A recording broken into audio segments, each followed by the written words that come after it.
Bonjour et bienvenue à une nouvelle émission Capsule Histoire de Saints. On est le 12 janvier 2021 et aujourd'hui nous voulons vous parler de Marguerite Bourgeoys.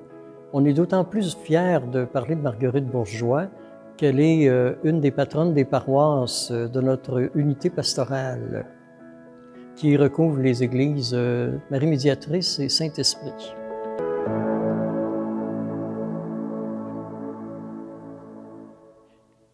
Alors, Marguerite Bourgeoys est une femme admirable qui a relevé de gros défis dans sa vie, puis qu'on a même nommée mère de la colonie à l'époque où elle a vécu en Nouvelle-France.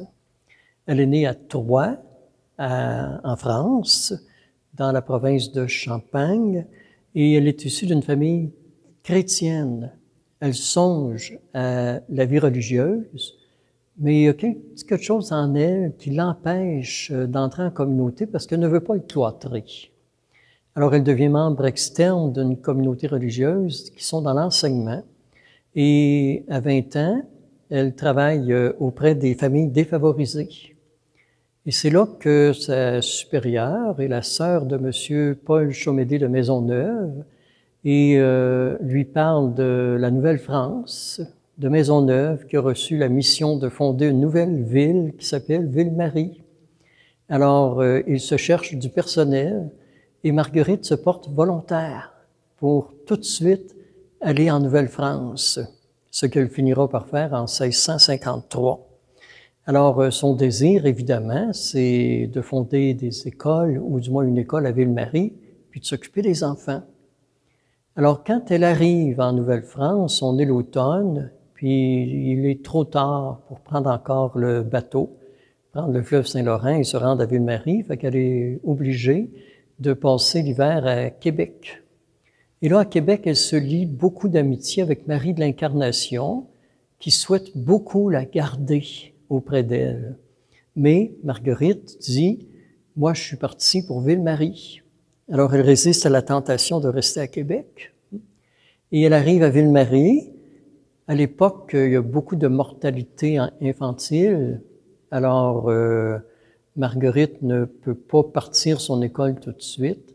Elle voit les grosses difficultés de Jeanne Mance. Alors, elle se fait proche de Jeanne Mance, travaille avec elle dans l'hôpital. Et ils vont former, elle, Jeanne Mance, Marguerite et Maisonneuve vont former un trio extraordinaire pour assurer la survie de Ville-Marie. Alors, Marguerite s'implique. À un moment donné, elle rappelle à Maisonneuve qu'elle est venue pour une école. Alors, il lui donne une vieille étable toute désaffectée que Marguerite, avec des bénévoles, va réussir à nettoyer et à mettre en opération pour une école. Alors, le premier étage de l'étable est l'école et le deuxième étage va être le lieu où elle va résider. Trop chaud en été, trop froid en hiver, mais elle a vite des femmes qui viennent l'aider puis qui deviennent des associés à son œuvre. Faut dire que, en attendant d'avoir des enfants pour être à l'école, Marguerite a instruit beaucoup de mères de famille et des filles, jeunes filles devenues adultes, ceux qui deviendront ses premières compagnes.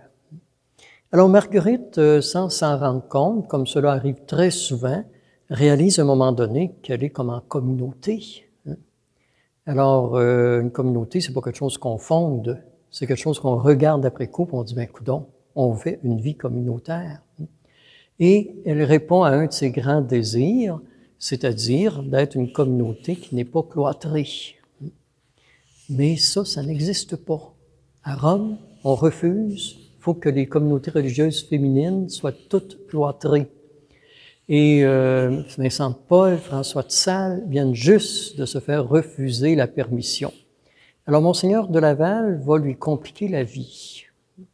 Il va dire, ça prend une communauté cloîtrée. Sinon, on ne pouvait pas être communauté religieuse. Elle devient ce qu'on appelle aujourd'hui une association de laïcs. Puis, elle se rend disponible pour aller ouvrir des écoles dans d'autres villages ou villes alentours de Ville-Marie. Le problème, souvent, c'est que les milieux sont défavorisés. Une communauté cloîtrée exige que pour une nouvelle fondation, il faut être au moins 4 religieuses. Alors Marguerite envoie ses filles 2 par 2 et elle se laisse inspirer par l'Évangile, où Jésus envoie ses disciples 2 par 2.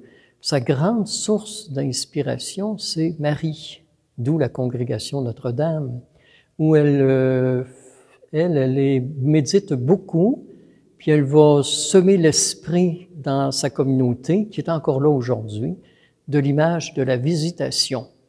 Marie qui part, puis qui va aider, qui va visiter.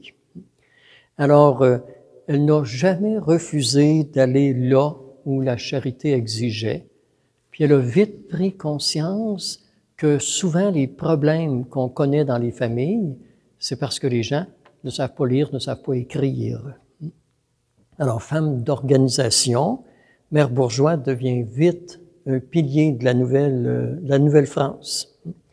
Et ses préoccupations sont les enfants à instruire, mais aussi la famille.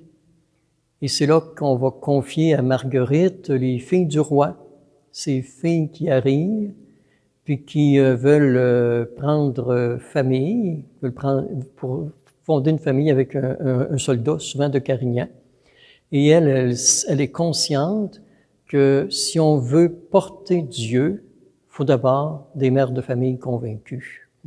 Alors elle va travailler beaucoup l'instruction, et manuelle, et je dirais humaine et spirituelle des filles du roi, pour qu'elles deviennent des familles chrétiennes. Et ça rejoint beaucoup Monseigneur de Laval, qui va bénir son œuvre finalement. Alors, elle est morte d'épuisement à l'âge de 80 ans, le 12 janvier 1700.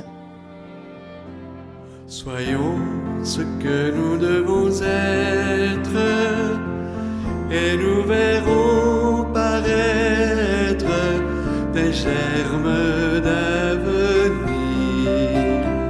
Soyons ce que nous devons être, et nous pourrons renaître au souffle de l'Esprit. C'est entrer dans le dessein de Dieu que de risquer la route où nous devons marcher. C'est entrer dans le dessein de Dieu que de chercher la source où nous pourrons puiser. C'est grandir dans le jardin de Dieu que de prendre racine où nous sommes plantés. C'est grandir dans le jardin de Dieu que d'être sur sa vigne des tiges bien branchées.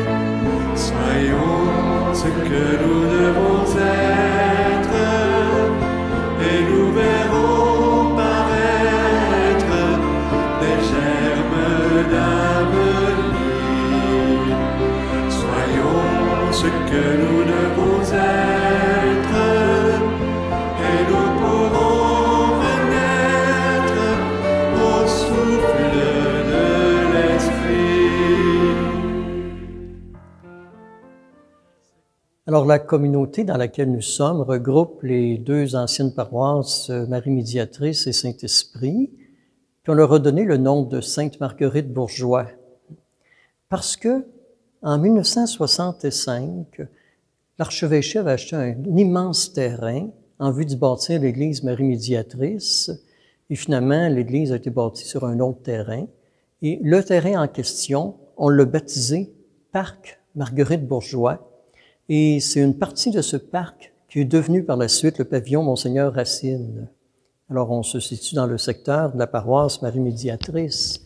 Et adjacent au parc Marguerite Bourgeois, on a la rue Bon Secours, qu'on a baptisée ainsi, qui prolonge le parc et qui rappelle la chapelle Notre-Dame du Bon Secours que Marguerite Bourgeois a construite avec beaucoup d'efforts dans le vieux Montréal. Il y a d'autres noms aussi dans ce secteur.